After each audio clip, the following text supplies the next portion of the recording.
Entre 2012 et 2016, le Fonds monétaire international a exprimé le vœu de renouer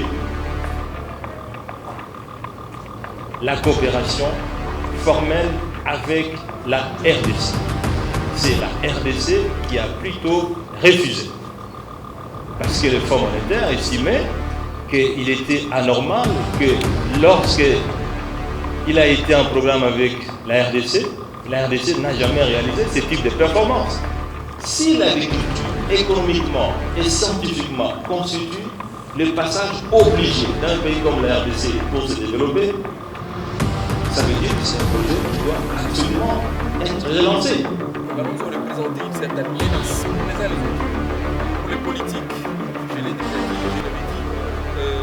Pour Kangalonzo, c'était une forme d'auréole pour son initiateur dans cette contexte électoral. Et pour le groupe d'intérêt économique, Kangalonzo représentait une menace à leurs activités.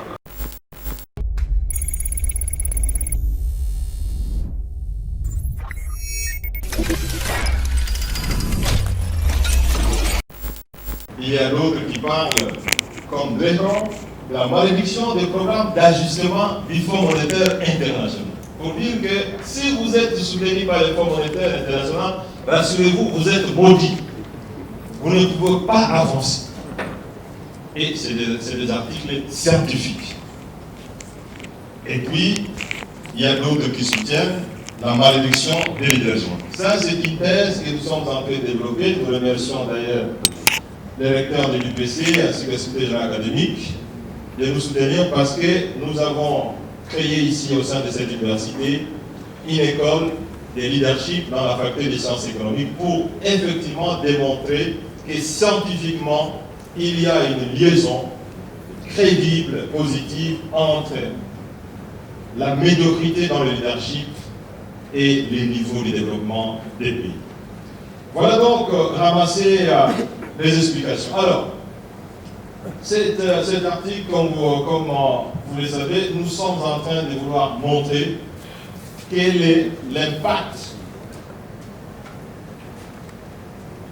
des relations entre le Fonds monétaire international et un pays africain, et notamment la République démocratique du Congo. On peut passer au slash. Alors, le background. C'est depuis 2012 que la RDC n'est pas en programme avec le Fonds monétaire international. En 2012, je suis ministre des Finances. La RDC réalise tous les critères pour que le programme soit à valider et que les tirages soient faits. Le Fonds monétaire refuse pour des raisons notamment qu'on peut considérer comme politiques. Parce qu'en fait, tous les critères qui étaient contenus dans le programme étaient réalisés, mais le Fonds monétaire refuse tout simplement parce qu'il y a un contrat qui a été adjugé par la GCAMI et ce contrat n'a pas respecté les règles de gouvernance et pour cela, on ne pouvait pas donc avaliser un programme qui a été à 100% respecté selon les critères préétablis. Et donc, cette situation a fait que depuis 2012 jusqu'en 2016, on n'a pas été en programme avec le Fonds monétaire international. Mais en 2017 jusqu'en 2019, le Premier ministre qui se sont suivis ont demandé de renouer avec le Fonds monétaire international parce que pour certains, quand on est avec le Fonds monétaire international, on doit réussir. Quand on n'est pas avec le Fonds monétaire international, on doit échouer. Et effectivement, cet article va vous démontrer si cela est vrai ou si cela est faux, mais de manière scientifique. On peut passer au slide suivant. Alors, comme je l'ai dit d'entrée léger, lorsqu'on annonce en décembre 2019 l'entrée en programme de la RDC avec le Fonds monétaire international, nous avons essayé, dans le cadre de cet article que vous allez lire calmement, nous avons essayé de faire une revue assez exhaustive et approfondie Mais il se fait que malheureusement, tous les articles aboutissent à la conclusion que le programme du Fonds monétaire international, loin de pouvoir apporter les effets positifs, apporte plutôt des problèmes, crée des problèmes. Et c'est ce que nous avons essayé de démontrer, parce que très rarement, s'il y a des effets positifs, ces effets sont très faibles et statistiquement non significatifs. On peut passer au plan suivant.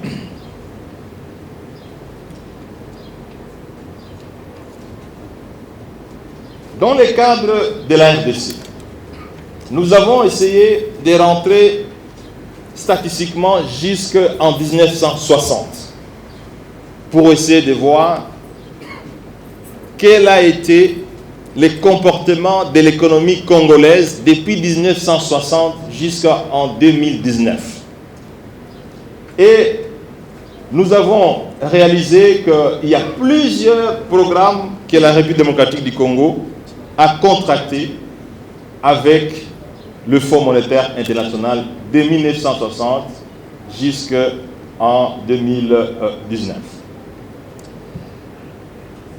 Évidemment, au cours de cette période, on réalisera que l'assistance du Fonds monétaire international n'a pas produit des effets escomptés. Est-ce alors une malédiction du Fonds monétaire international, comme le soutiendraient certaines personnes, ou alors une malédiction des ressources naturelles, parce que la RDC est aussi comptée parmi les pays qui disposent de ressources naturelles abondantes, ou alors c'est une malédiction des institutions, ou alors une malédiction de leadership. Mais l'étude va quand même nous montrer quelle est la vraie malédiction. Voilà, monsieur le lecteur, cher professeur, distingués invités, un tableau synoptique qui essaie de vous montrer un peu comment l'économie congolaise s'est comportée. Nous avons pris les chiffres à partir de 1980, parce que nous n'avons pas des chiffres, pour les autres pays, nous n'avons pas des chiffres fiables. Mais ici, nous essayons de vous montrer à partir de 1980 jusqu'en 2018, la période où le pays était en programme avec le Fonds monétaire, notamment ici de 1980 en 1990. Le pays était en programme avec le Fonds. Entre 1991 et 2000, il n'était pas en programme. 2001 à 2011, c'était un programme. De 2012 en 2016, pas de programme. Et de 2017 en 2018, pas de programme. Alors, lorsque vous regardez la façon dont la croissance s'est comportée, et ici, c'est une statistique qui est assez robuste, assez consolidée, parce qu'on essaye de comparer le PIB per capita de la RDC à la moyenne du PIB per capita dans l'Afrique subsaharienne. Comment est-ce que la création des richesses per capita s'est comportée? Et vous voyez que pendant qu'on était en programme avec le Fonds, comment il s'est comporté? Ce n'était pas fameux. Et vous voyez même, pendant la période où on n'était pas en programme non plus, ça n'a pas marché. Et vous voyez que c'est entre la période 2012 et 2016 où la croissance économique de la RDC s'est comportée de la manière la plus favorable depuis 1980, en fonds ou en programme avec les fonds ou pas, mais c'est cette période-là. Quand on compare aussi l'inflation, vous connaissez, l'inflation c'est une variable clé. Je parlais avec le professeur Mouza tout à l'heure, lui qui est spécialiste dans le domaine médical, il me disait qu'est-ce que c'est les taux de change. J'ai lui donné l'exemple. Les taux de change, c'est en médecine les 36 degrés du corps humain. C'est ça la magie que Dieu a créée dans le corps humain. Quand le corps est à 36 ou à 35, il fonctionne à merveille. C'est que général académique a accepté ça. Donc ici aussi, l'inflation et le taux de change, c'est deux variables clés pour prélever la température corporelle d'une économie. Et donc c'est pour ça qu'en économie, on insiste sur les taux de change et les taux d'inflation. Et comme vous l'aurez vu ici, c'est effectivement entre 2012 et 2016 où nous avons la meilleure indication de l'inflation comparée donc à l'Afrique subsaharienne. La même chose lorsqu'on avance sur les variables comme le solde de la balance des paiements, qui est aussi une variable clé. Et quand on veut savoir si l'économie globale se comporte bien, il faut aussi voir l'économie et les compartiments extérieurs. Alors, ceci est très important, distinguer les invités, c'est de savoir si cette performance de l'économie congolaise, comparée à l'économie de l'économie subsaharienne en Afrique, n'était pas due au comportement favorable des matières premières, notamment du cuivre et le cobalt. Parce que ceci peut être dû à des variables qu'on peut considérer comme temporaires. Mais là aussi, la régression économétrique que nous avons faite permet donc de démontrer que l'élasticité des prix des matières premières et la croissance est négative, c'est-à-dire ce ne sont pas les prix des matières premières qui ont impacté les performances économiques réalisées par la République démocratique du Congo comparées aux performances de l'ensemble du continent se situant au sud du Sahara au cours de la période 2012-2016. Et comme vous pouvez le voir, depuis 1980 jusqu'en 2018, cette période-là, de 2012 à 2016, où la RDC n'était pas en programme avec le Fonds monétaire international, cette période s'est comportée de la manière la plus favorable par rapport aux autres périodes où les pays étaient soit en programme avec le Fonds, soit ils n'étaient pas en programme avec le Fonds monétaire international. Ici donc, nous avons une série de statistiques qui essayent de vous montrer depuis 1960, parce qu'ici, comme il s'agit des statistiques uniquement de la RDC et qu'on ne peut pas les comparer à l'ensemble du continent, soit en dessous du Sahara, nous essayons de vous montrer toutes les périodes où la RDC était en programme avec le Fonds monétaire depuis 1960. Et on vous montre les différentes performances en rapport notamment avec la croissance du PIB par habitant. Et comme vous l'aurez remarqué, depuis que ce n'est pas un programme avec le Fonds monétaire international qui réalise un taux de croissance moyen le plus élevé. Et on peut même dire qu'il est pratiquement au double de ce qu'on a réalisé entre donc 2001 et 2012. Nous avons aussi comparé une variable clé, la masse monétaire. Les médecins diront que c'est le sang qui circule dans le corps humain. Lorsque le sang est en surquantité, il y a une tension. Ici, c'est la même chose. Lorsque la masse monétaire, c'est-à-dire les liquidités en circulation, sont très très abondantes, ou elles sont excessives, comme c'était le cas entre 1991 et 2000, la période où la RDC a enregistré l'hyperinflation, justement, avec les billets d'1 million, et ainsi de suite, la masse monétaire est donc un indicateur clé qui démontre si l'économie est bien gérée ou pas.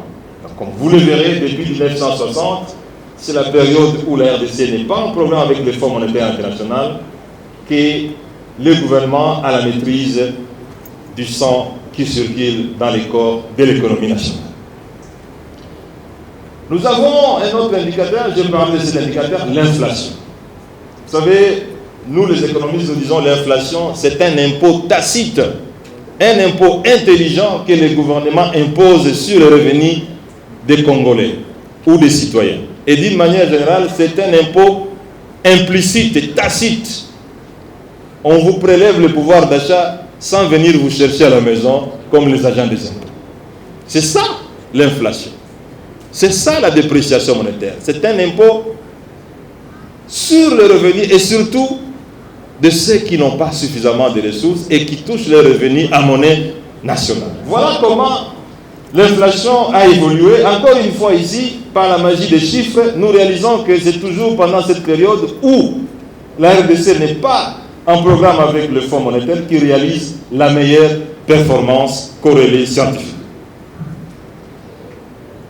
Les taux d'échange, les fameux taux d'échange, et je crois que ce jour-ci, la RDC est très animée par les théories du taux d'échange sur le marché d'échange pour savoir quels sont les meilleurs moyens pour stabiliser les taux d'échange.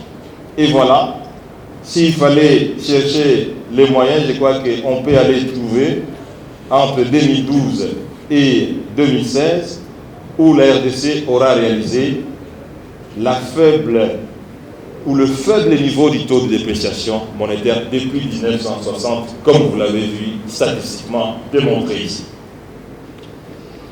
Alors, cette statistique, cher professeur, distingués invités, comme nous l'avons dit, c'est un travail que nous avons réalisé à deux, moi-même, ainsi que l'économiste candidat PhD Jean-Paul Tsatsa, qui fait sa thèse dans l'université de Harvard, au Canada, Laval.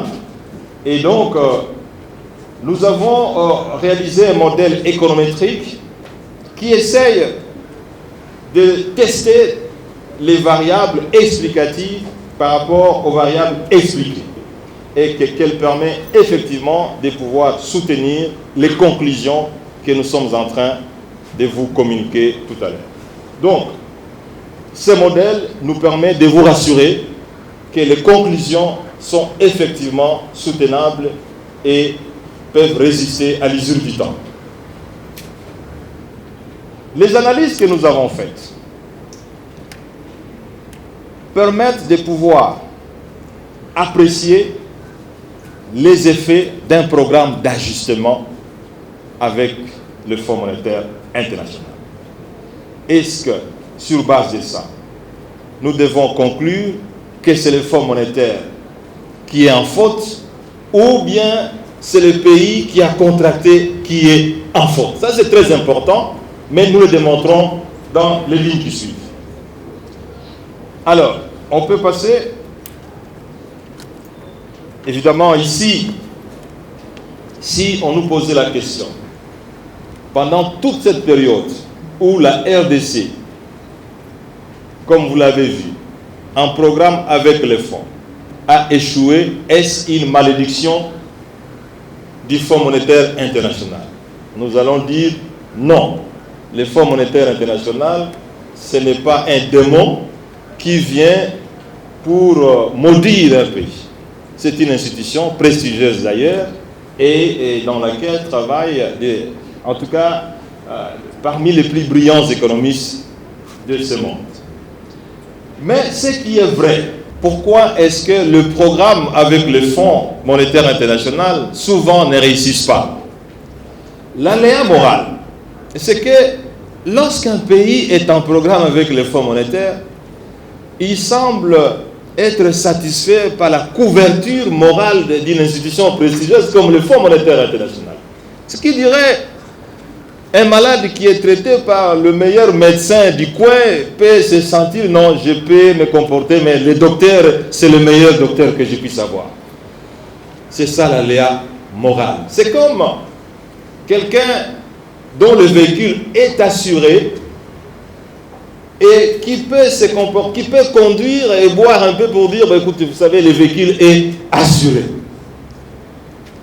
C'est l'aléa moral qui fait que parfois, un pays peut être en programme avec le Fonds monétaire international, mais il ne respecte pas la prescription parce qu'étant en couverture. Et cela peut amener le pays à se comporter parfois de manière non rationnelle et appliquer des mesures qui ne sont pas appropriées. Le deuxième facteur, c'est le syndrome hollandais. Rappelez-vous que l'expression syndrome hollandais est née vers les années 70, lorsque les scientifiques remarqueront que le Pays-Bas ayant découvert des gisements importants, des gaz dans ce sous-sol, il va essayer de réfléchir de manière à ce que les politiques économiques du Pays-Bas n'ont pas été aussi efficaces et que les résultats n'ont pas été favorables. Et les scientifiques lieront la faiblesse des performances de l'économie hollandaise à la découverte des ressources abondantes naturelles. Et c'est de là que partit le syndrome hollandais, qu'on peut aussi appeler, en d'autres termes, la malédiction des ressources naturelles. C'est-à-dire, lorsqu'un pays comme la RDC reçoit des revenus importants tirés des ressources naturelles, comme les cuivres, et donc s'abstient de mettre en œuvre des politiques conjoncturelles et structurelles appropriées pour pouvoir impacter économiquement et socialement de manière positive son économie. Et voilà donc les pièges dans lesquels tombent souvent certaines économies qui sont en problème avec le Fonds monétaire. Et lorsque les résultats ne sont pas favorables, on parle de la malédiction du Fonds monétaire international. On peut passer à... Voilà. Autrement dit, il faut essayer de voir ailleurs. Quand on parle de l'aléa moral, c'est de la responsabilité du pays contractant. Quand on parle du syndrome hollandais, c'est de la responsabilité du pays contractant. Et donc, c'est là où nous disons qu'il faut essayer d'aller voir sur les binômes leadership et gouvernance pour éventuellement disculper les Fonds monétaires internationaux, ne pas parler de la malédiction qui, devant une difficulté, souhaite faire un ajustement de qualité, un leadership de qualité, une gouvernance de qualité, et qui aboutit à une prospérité économique et sociale de son pays. Mais vous pourriez voir ces diagrammes dans les livres, il est bien clair. Ok, on peut avancer. Alors ici, les secrets invités, c'est justement les éléments explicatifs d'un leadership de qualité et d'une gouvernance de qualité. Et on réalise ici que chaque fois, et là nous avons pris ce qu'on appelle l'indice de perception de la gouvernance de la politique budgétaire. Et nous avons regardé, par exemple, les soldes budgétaires des finances publiques constituent un indicateur clé, un des indicateurs clés pour dire si la gouvernance d'un pays est de qualité ou pas. Et nous avons vu qu'à certaines périodes, le pays a réalisé des performances en termes de gestion, en termes de gouvernance, et notamment vers l'année 2012.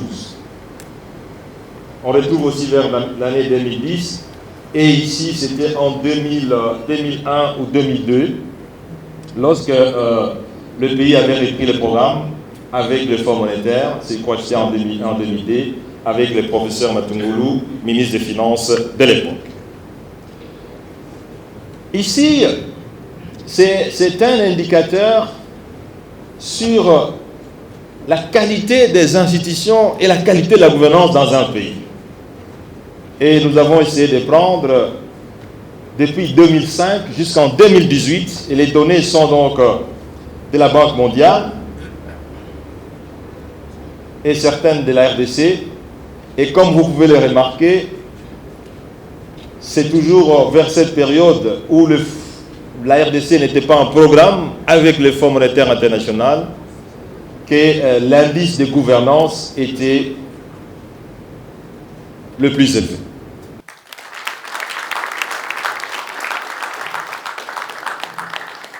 Je voudrais peut-être vous donner certains éléments dont vous n'êtes pas au courant.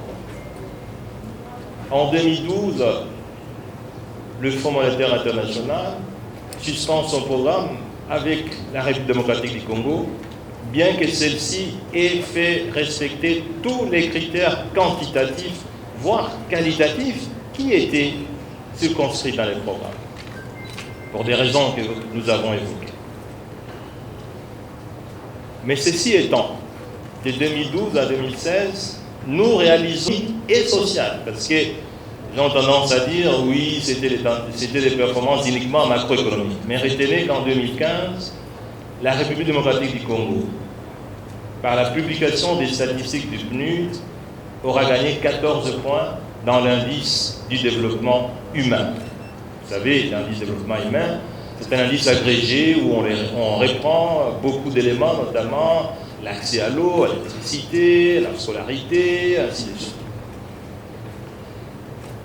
Ce que vous ne devrez pas oublier, peut-être que ce n'était pas disponible, c'est que entre 2012 et 2016, le Fonds monétaire international a exprimé le vœu de renouer la coopération formelle avec la RDC. C'est la RDC qui a plutôt refusé. Parce que le Fonds monétaire estimait qu'il était anormal que lorsque il a été en programme avec la RDC n'a jamais réalisé ce type de performance. Et à la primature, et encore moins au ministère des Finances, il n'y avait pas un expert international non africain. Le ministre des Finances, M. Kitev, il est dans la salle ici. Le ministre Bavon Poutou est ici. C'est un Congolais à 100%. Ce que vous ne savez pas, c'est que si c'était une vengeance pour refuser d'être en programme avec le Fonds monétaire, je vous concéderai. Mais il n'y a pas de vengeance. Ici, on vous a délivré les statistiques et ces statistiques sont corroborées par des études scientifiques d'autres chercheurs qui démontrent à suffisance qu'un programme du Fonds monétaire n'a jamais apporté le développement dans un pays. Si vous avez un pays dont le développement est expliqué par l'appui du Fonds monétaire, mais vous pouvez nous le démontrer. C'est un domaine scientifique, ce n'est pas un problème de vengeance. Anthony parle de, je crois que le professeur Tangoma va pouvoir répondre à cette question, mais tout ce que je voulais vous dire, c'est que les conclusions du rapport d'audit d'Ernest Young ne sont pas les conclusions du cabinet Congo Challenge, quand même. Ernest Young, c'est un cabinet de renommée internationale, et donc qui a fait ces audits, commandés par nous-mêmes, et ces audits ont été produits alors que moi j'étais encore Premier ministre. Et donc ce sont des audits certifiés et qui ne sont pas des audits des cabinets Congo au Challenge dont nous avons la charge. Alors, en ce qui concerne le problème de leadership que vous avez évoqué, notamment la nomination des personnes à des places qu'il ne faut pas, mais nous avons évoqué ici le problème de la malédiction des leadership. Si vous nommez un ministre des Finances qui n'est pas compétent, c'est-à-dire qui n'est pas à la hauteur de sa tâche, il est tout à fait normal que le problème de gouvernance et de leadership se pose. Est-ce une malédiction du Fonds monétaire international? Ça, c'est pour appuyer votre thèse. Ou une malédiction de leadership ou de gouvernance? Parce que ce n'est pas quand même le Fonds monétaire qui, dans son programme, qui vous dit qu'il faut nommer un infirmier au ministère des Finances. Ou encore moins, le Fonds monétaire qui vous dit qu'il faut qu'il y ait un équilibre entre les niveaux de dépenses et les niveaux de recettes collectées. Dans tous les cas, moi je pense que les problèmes qui se posent aujourd'hui ne relèvent pas, à mon avis, de la compétence au ministère des Finances. Je ne pense pas que le ministre des Finances actuel est du domaine de l'infirmerie. À ce que je sache, le ministre des Finances actuel est un économiste bien formé, bien expérimenté. En tout cas, je peux savoir que c'est l'un des meilleurs ministres du gouvernement actuel, notamment en ce qui concerne les domaines de la gestion des finances. Pour terminer, vous avez le troisième intervenant, et il parle des États qui ne respectent pas les critères fixés par le programme. Effectivement, vous avez raison. Et dans l'article, vous allez lire en profondeur. Et nous donnons l'image du Fonds monétaire comme étant l'image d'un médecin généraliste. Quand vous arrivez chez lui, vous avez les 38 degrés, il vous prescrit d'abord des analgésiques, elle fait des résultats, elle fait les diagnostics et vous prescrit un certain nombre de médicaments qu'il faut prendre. Mais si vous ne les prenez pas, c'est la faute du médecin ou c'est la faute de vous-même. Mais il se fait aussi, et cela arrive souvent dans les cas du Fonds monétaire international, que le diagnostic n'est pas compatible avec la réalité sur le terrain. Moi, j'étais ministre des Finances entre 2010 et 2012. Nous baissons les taux d'inflation qui étaient à 75 et que nous avons descendu jusqu'à 5% en l'espace d'une année. Et nous recommandons à ce que le coût du crédit puisse être ajusté à la baisse, c'est-à-dire les taux d'intérêt directeurs de la Banque centrale devaient être rabaissés pour que les taux de crédit des banques commerciales puissent être ralignés. Le représentant du Fonds monétaire international me dit, Monsieur le ministre des Finances, si vous baissez les taux directeurs de la Banque centrale, les taux d'intérêt des banques commerciales vont baisser, il y aura un afflux du crédit, ça va entraîner l'accroissement de la masse monétaire et les prix vont baisser. Donc cette mesure va relancer l'inflation. J'ai dit aux représentants du FMI, je suis ministre des Finances, je ne suis peut-être pas docteur en économie comme vous, à l'époque je n'étais qu'un simple licencié en économie de l'université de Kinshasa. Je lui dis, à mon avis, on peut baisser les taux directeurs de la Banque centrale, entraîner la baisse du coût du crédit à travers les taux d'intérêt des banques commerciales et qu'il n'y aura pas d'inflation. 6 mois après avoir baissé les taux directeurs de la Banque centrale, le représentant résident du FMI est venu me dire « Oui, monsieur le ministre, vous aviez raison parce qu'il n'y a pas eu d'inflation. » Ceci veut dire en d'autres termes, c'est que les prescriptions du Fonds monétaire international peuvent être vraies et ne pas être appliquées. Elles peuvent être aussi fausses parce que le diagnostic qui a été posé n'est pas correct.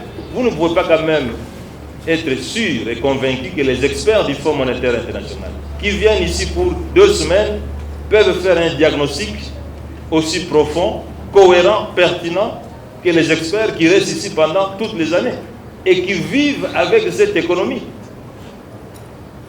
Une maman, même si elle n'est pas infirmière ou n'est pas médecin, est à mesure quand même de donner quelques prescriptions médicales à son enfant parce qu'elle vit avec son enfant et elle sait comment se comporte la santé de son enfant qu'un médecin spécialiste fut-il de Harvard qui va s'improviser avec parfois des médications qui sont inappropriées.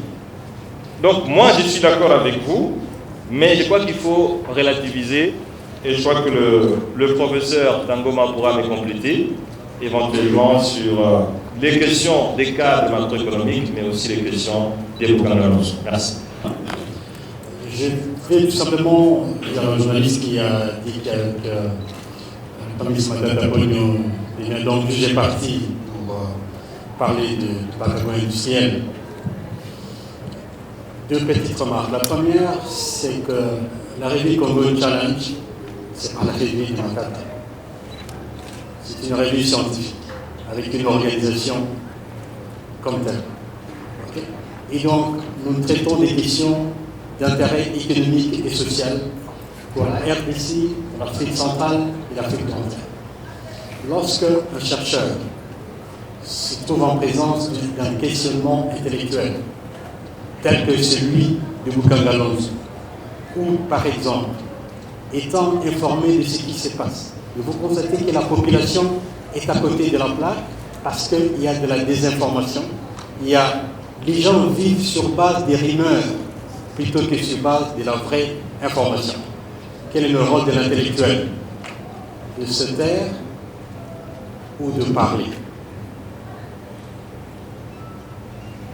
Son rôle, c'est de parler. Et donc, de remettre les gens sur le rail.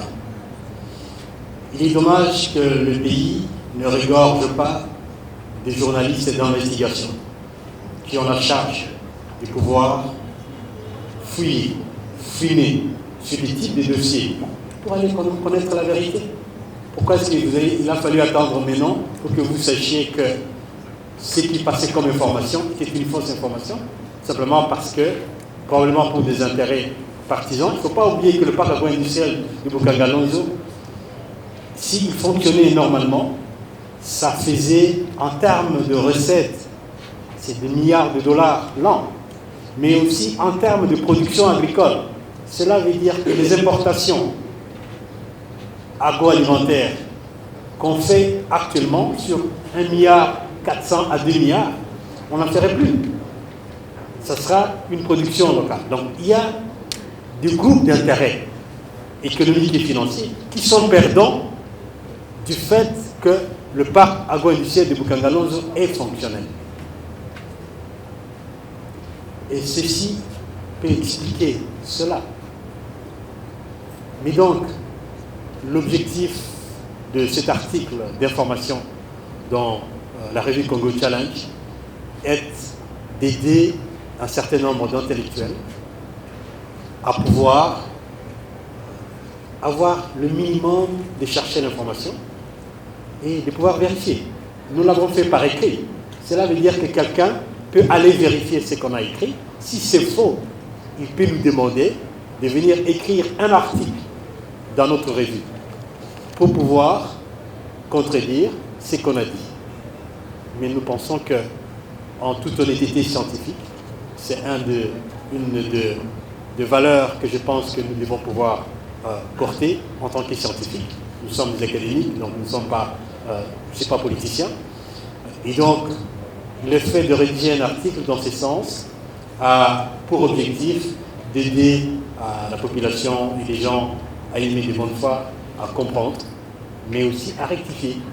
Maintenant, il reste à vous, les journalistes, d'aller revérifier si ce qu'il y a dedans est vrai ou faux, ou bien, au contraire, aller puiser davantage et continuer à éduquer la population. Pour les autres questions, je crois que le professeur Matata a suffisamment élaboré dessus, et tenant compte du timing, je vais pouvoir m'arrêter par là.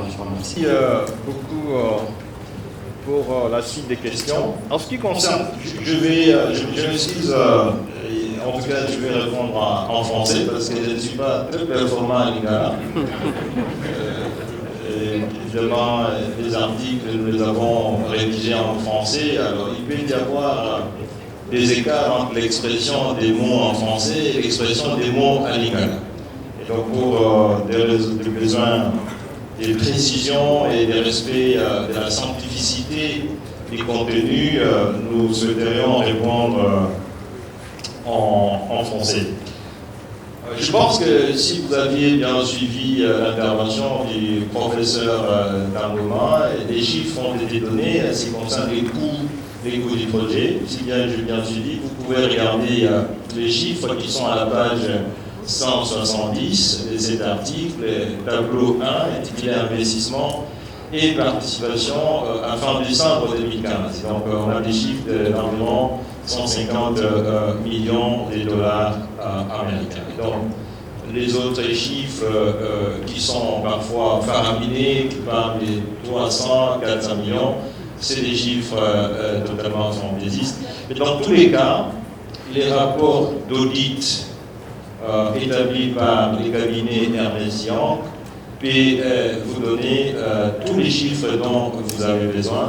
Et les chiffres qui sont dans cet article viennent notamment de ces rapports des cabinets d'audit. Deuxième question, qui a combattu le projet Bukangalonzo? Je pense là aussi le professeur Tangoma, répondant, intervenant ou répondant à la première série de questions, il a donné un peu de manière informelle, de manière subtile, les réponses à votre question.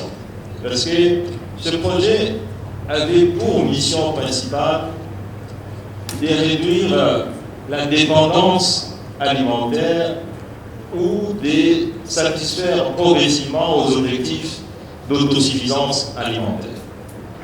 Il a donné aussi des informations selon lesquelles le pays importe entre 1 milliard 500 millions à 2 milliards de dollars par mois des produits alimentaires, dont l'essentiel ou la quasi-totalité peut être produit dans ce même pays.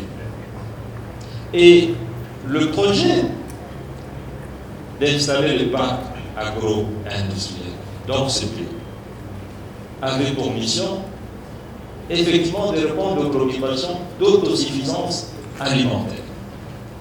Et que pour la première fois, on voulait passer de l'étape des slogans où chaque fois on chante l'agriculture priorité des priorités. Ce n'est pas aujourd'hui qu'on a commencé à chanter l'agriculture priorité des priorités. Mais l'agriculture priorité des priorités, ça ne peut pas être une agriculture artisanale, avec des haches, avec des houes, avec des bêches, avec une production d'1 tonne par hectare, alors que vous pouvez faire 8 tonnes, 10 tonnes par hectare, lorsque l'agriculture est moderne. Voilà pourquoi ce projet ambitieux, ce projet professionnel a été lancé. Et moi je pense, et c'était que normal, tous ceux qui étaient les acteurs principaux dans l'importation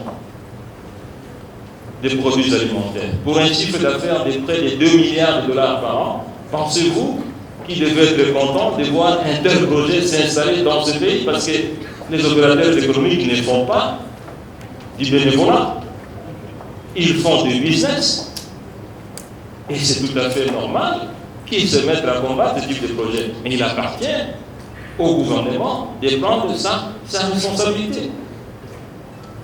Deuxièmement, monsieur le journaliste, ce que vous devez savoir, c'est que l'agriculture a toujours été un domaine de sécurité nationale. L'agriculture, dans un pays comme les États-Unis, est classée comme domaine de sécurité nationale. Deuxièmement, vous devez savoir que l'agriculture est toujours subventionnée parce que les taux de rentabilité du secteur agricole est parmi les plus faibles qu'on puisse trouver dans le monde. Et c'est pour ça que vous allez voir, même les États-Unis, qui se trouvent être les champions du libéralisme et du capitalisme, les États-Unis subventionnent l'agriculture. Pas plus que longtemps, le président Trump a financé certains agriculteurs américains avec un montant de près de 3 millions de dollars par individu. Et vous savez qu'il y a une guerre parfois entre les États-Unis et l'Europe, tout simplement fondée sur la subvention du secteur agricole. Et donc, je pense que pour la première fois, la RDC voulait passer d'une étape de slogan vers une étape de la réalité. Et ce projet a été étudié minutieusement, qu'il a commencé même à faire peur à certains pays voisins, qui s'attendaient de voir être envahis par les produits agricoles de la République démocratique du Congo. Pensez-vous que tous les opérateurs économiques pouvaient être contents de la réalisation d'un tel projet? Non. Et puis ce projet, peut-être que les gens ne le savent pas, c'est un projet qui était inscrit dans le programme national agricole de la RDC adopté par le gouvernement. Ce n'était pas un projet qui est parti d'un ministère quelconque, mais c'était un programme national d'agriculture moderne approuvé par le gouvernement et dans lequel se trouvait un axe de réalisation des parcs agro-industriels. Donc je crois que ce projet, c'était un projet ambitieux, mais c'était aussi un projet qui s'inscrivait dans la réalisation d'une vision vaste, parce que l'agriculture, que vous le vouliez ou pas, constitue le secteur par lequel la RDC devra absolument passer pour se développer. Ce n'est pas pour rien qu'on a parlé de la révolution agricole dans le pays industriel. Alors, ce projet, pourquoi il s'est arrêté? Mais nous sommes mal placés pour répondre à cette question parce que tout ce que nous pouvons réaliser, nous, c'est que le financement du projet Boucangalon s'est arrêté à fin décembre 2016, qui marque le départ de notre équipe gouvernementale à fin décembre 2016. Aucun financement de ce projet ne s'est réalisé à partir de janvier 2017 jusqu'à aujourd'hui. est-ce que le projet agricole n'est plus un projet prioritaire dans ce pays? C'est la question qu'on peut se poser. Ça, c'est une question à laquelle vous pouvez vous-même répondre. Est-ce que c'est un projet qui peut être relancé? À tout moment. Si l'agriculture, économiquement et scientifiquement, constitue le passage obligé d'un pays comme la RDC pour se développer, ça veut dire que c'est un projet qui doit absolument être relancé. Si vous, monsieur le journaliste, en tant que parent, votre enfant, pour une raison ou une autre, a fait l'école buissonnière, il est en 5e année d'école primaire et secondaire, et vous prenez, vous, la décision de ne plus financer ses études, qu'il doit rester à la maison jusqu'à son âge adulte, auriez-vous pris une bonne décision? S'il y a eu mauvaise gouvernance dans ce projet, mais il faut que les responsabilités soient établies et que les corrections soient faites. Ernest Young a établi son rapport, son premier rapport, sans que l'auditer. Ici, il faut vous dire une chose, c'est que l'audit d'Ernest Young n'a concerné que la société Africom Commodities. Parce que selon les contrats qui ont été signés, pour raison d'ailleurs d'assurer une bonne gouvernance de ce projet, il y a un contrat qui a été signé entre le gouvernement congolais et cette entreprise African Commodities. Et selon ce contrat, la société African Commodities est responsable à la fois de tous les aspects techniques et financiers du projet. Voilà pourquoi, lorsque Ernest Young devait auditer le projet Bukanga-Lonzo, il ne pouvait auditer que African Commodities, parce que le projet n'était pas géré ni par la primature, ni par le ministère des Finances, encore moins par le ministre de l'Agriculture, qui se retrouve heureusement dans cette salle, M. Vahamouiti, ni par le ministre de l'Industrie, ni par le ministre du Portefeuille, parce que le contrat entre le gouvernement congolais et l'entreprise African Commodities a été signé par le ministre des Finances, le ministre du Portefeuille, le ministre de l'Industrie et le ministre de l'Agriculture.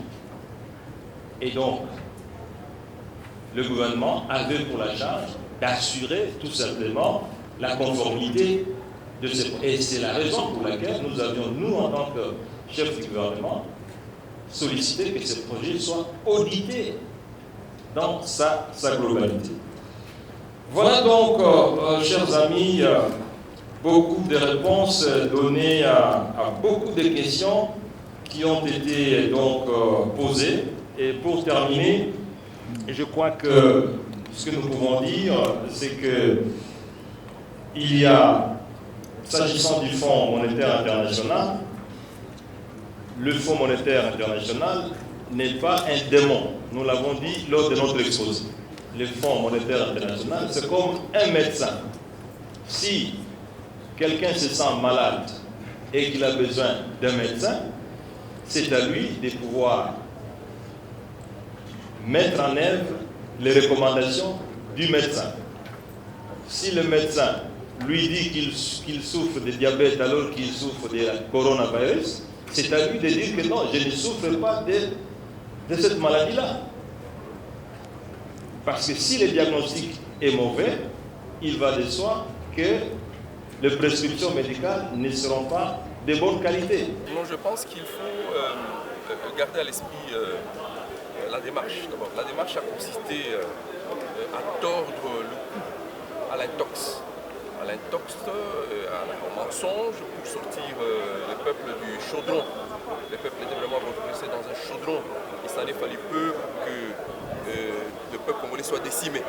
Alors maintenant, les premiers ministres Matata, comme le professeur Tangoma, ont mis en exergue les groupes d'intérêts politiques et économiques qui se sont ligués pour neutraliser Bukanga-Lonzo du simple fait que Bukanga-Lonzo représentait une certaine menace pour les uns et les autres.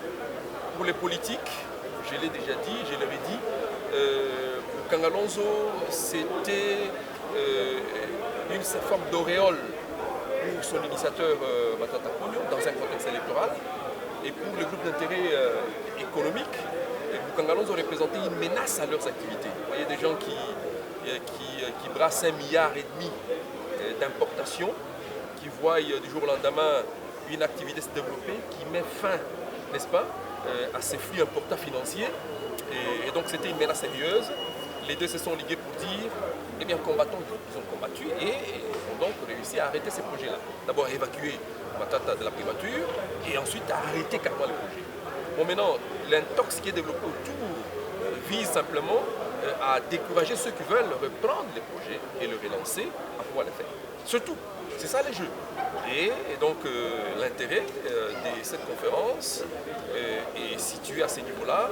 Il fallait donc, par une information beaucoup plus objective et bien ordonnancée, il fallait donc arriver à tordre le cou à cet intox pour sortir l'opinion publique, les décideurs, la population du chaudron de mensonges qui est vraiment bouillonnant. Il est bouillonnant et vous savez de quel côté ce chaudron est entretenu, n'est-ce pas? Et donc c'est ça les jeux. Merci. Bon, d'abord, ce n'est pas la nouvelle revue, c'est un numéro de la même revue qui a été lancé ici, même à l'UPC, par le recteur de l'Université protestante du Congo. Donc il s'agit d'un nouveau numéro d'une revue existante qui s'appelle Revue Congo Challenge. Qu'est-ce qu'on peut retenir? C'est que d'abord la science constitue la fondation du progrès de l'humanité. C'est la science. Et dans la science, ce sont les idées. Ce sont les idées qui construisent. Les détails détruisent. Et à ce titre-là, nous avons pensé qu'il était nécessaire de continuer à alimenter les idées, continuer à alimenter la science. Et comme vous l'avez vu, les articles qui sont dans ces nouveaux numéros sont des articles très intéressants parce que l'animation du débat a démontré l'intérêt que porte l'échantillon de la population congolaise qui était dans la salle, de toute nature, des scientifiques, des professionnels, des ministres. Et donc l'intérêt, c'est d'alimenter la science et d'alimenter les débats qui est essentiel au progrès de l'humanité. Ce n'était pas une façon pour vous de répondre à toutes les accusations portées contre vous sur l'affaire du Parlement Lonzi? Non, bien au contraire. Ici, c'était plutôt d'alimenter la science et il n'y a pas question... La revue comporte plusieurs articles et comme vous l'avez vu, moi-même j'ai exposé plutôt sur la problématique des rapports entre le Fonds monétaire international et les pays africains, notamment la RDC. Congo Challenge, est-ce une autre manière de diriger de manière indirecte selon vous? Non, mais je pense que Congo Challenge est un think tank. Comme je vous l'ai dit, c'est un think tank qui a mené une dimension internationale parce que les articles, vu la rigueur que nous attachons au traitement de ces articles, je vous ai dit par exemple, nous avons 15 articles qui nous ont été soumis, il n'y a que 5 qui ont été publiés. Et donc, 10 n'ont pas répondu aux critères rigoureux d'objectivité et de scientificité. Moi, je me retrouve comme être le responsable de ce think tank. Je pense que c'est une petite entité. Et pour comparer aux institutions étatiques, quand vous parlez d'une autre manière de diriger, non, je ne pense pas. Il n'y a pas de comparaison. Est-ce que vous avez dit scientifique, quel objectif? Micro. Non, nous avons au Congo Challenge 3 publications. Il y a le mensuel qui essaie de donner un point de vue de l'évolution de la situation politique et économique, évidemment avec un avantage, c'est que nous faisons une analyse pointillée et on fait un décryptage de l'avenir, ce que les autres journaux ne le font pas. Mais je pense qu'il y a une demande de pouvoir obtenir une autre lecture de la situation économique et politique de ce pays. Et nous essayons donc de répondre à ces demandes. Deuxièmement, nous avons le bulletin quadrimestriel, qui est un bulletin aussi évolutif, mais qui donne aussi les analyses sur les 4 premiers mois, les 4 mois qui suivent, et puis les derniers 4 mois de l'année. Là aussi, c'est un bulletin qui a un certain standard économique et scientifique. Et la dernière publication, c'est la revue Congo Challenge, dont nous venons de lancer un numéro, qui elle est plutôt semestrielle. On publie tous les 6 mois, ce qui nous permet de collecter les articles des grandes factures, de pouvoir les examiner, les approfondir, afin qu'ils soient publiés. Aujourd'hui, la revue Congo Challenge constitue pratiquement la seule revue à caractère scientifique dans les domaines économiques qui s'impose notamment dans la qualité de ces articles, mais aussi dans la régularité de la publication.